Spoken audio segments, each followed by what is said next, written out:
It's time for next EdTech presentation by 𝗟𝗶𝗹𝗲, co-founder and CEO on My Own Technology Private Limited. Sir, you have 8 minutes to wind up the session. Thank you, sir. Thank you, ma'am. Yeah, good afternoon, everyone. I'm going to be one of those people who are going to be right between you and the lunch. So apologies for that right up front. I've got a presentation which will not take more than about 6 minutes, I promise you, giving you back 2 minutes so that we can all go to lunch very, very quickly. So by introduction, my name is 𝗟𝗶𝗹𝗲, and this is my wife, 𝗖𝗨𝗏. We are both co-founders for a company known as On My Own Technology. As we heard the panelist and Mr. Shekhar eloquently put it across, learning is thinking and thinking is learning. This is the new mantra for 2022-23. I think schools over the last almost about 3 years have gone through a transformational change. 2020, it was all about learning Zoom and trying to convert infrastructure into more of online learning. 21 was more about doing online assessments, proctoring, and learning new tools. 22 was more about understanding how to transform from online to offline. And 23, very, very interesting, it's all about 𝗟𝗶𝗹𝗲.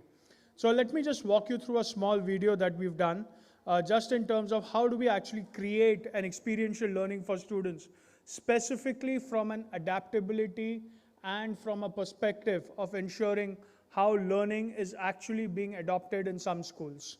So please put on the AV, please.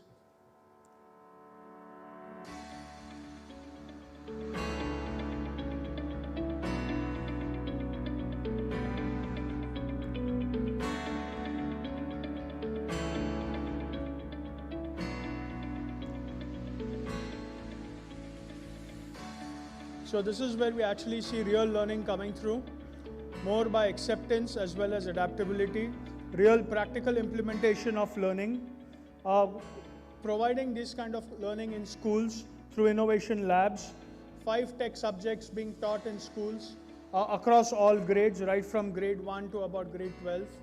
Design thinking really coming in its true terms by helping students to kind of start using the process of creativity to make it into a very logical adaptation of what they want to use and apply in life. Mechanical, all about building and kind of putting their dreams together. Electronics is all about giving the heart to the adaptation that they actually want to get to.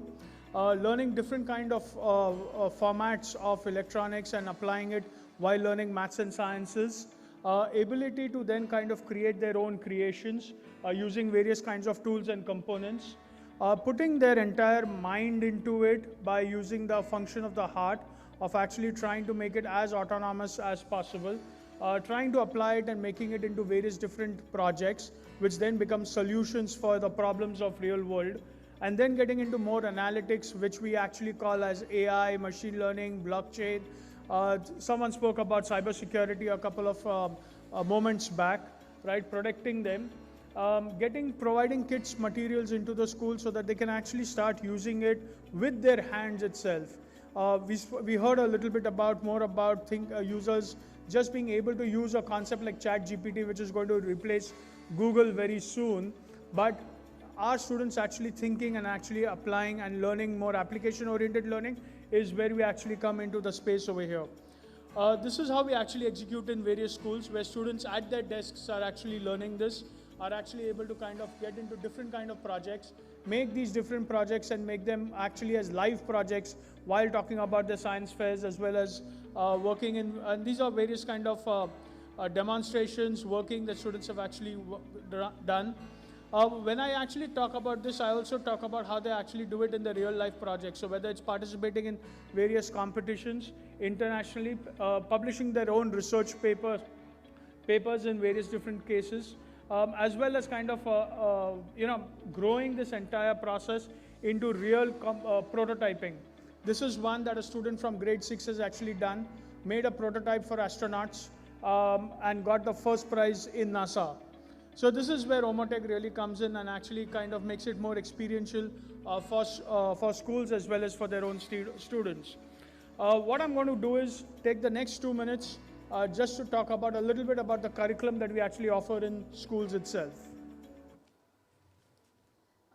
Shekhar covered this in 4 minutes, and I'll just take 2 minutes to tell you how we execute it in schools, and it'll be just 2 minutes. I really want to clarify with respect to the curriculum, what is robotics, what is STEM, what is experiential learning, and how does this translate into combining real knowledge, your academic knowledge with technology. What we have done, as he really showed you, there are 5 subjects in robotics and STEM that we have. First one is design thinking. If I'm thinking of creating a mobile phone, I would like to know the measurements, the proportions, and how to start with designing in the first place. Second is mechanics. How do I really construct something? Third, electronics, put power to it and run the mechanics of it. Fourth, coding. How do I make it work autonomous? And fifth, analytics. When all these subjects integrate together, science, technology, engineering, math, it is STEM curriculum. So they are really overlapping in many ways, but we have simplified it and created an entire curriculum of 1200 hours from grade 1 to grade 12, where we have 2 of these 5 subjects offered to every grade. We have assessments, certifications, and celebrating Tech Fest, celebrating 𝗖𝗎 Raman Day, Engineering Day, Science Day, with students applying their real knowledge to technology. So physics with tech, we have math with tech. So if I take you through the entire curriculum, it's grade 4 or grade 5, we'll have electronics with app making. They can actually use the app to control and regulate the current within a particular circuit. Similarly, if we have AI ML, where we speak so much about it, how can kids get a small overview of what AI and ML really means from grade 6 onwards? This is the beauty of the curriculum, where you get to understand more than 2 different varieties of technology and how you combine them with real academic knowledge.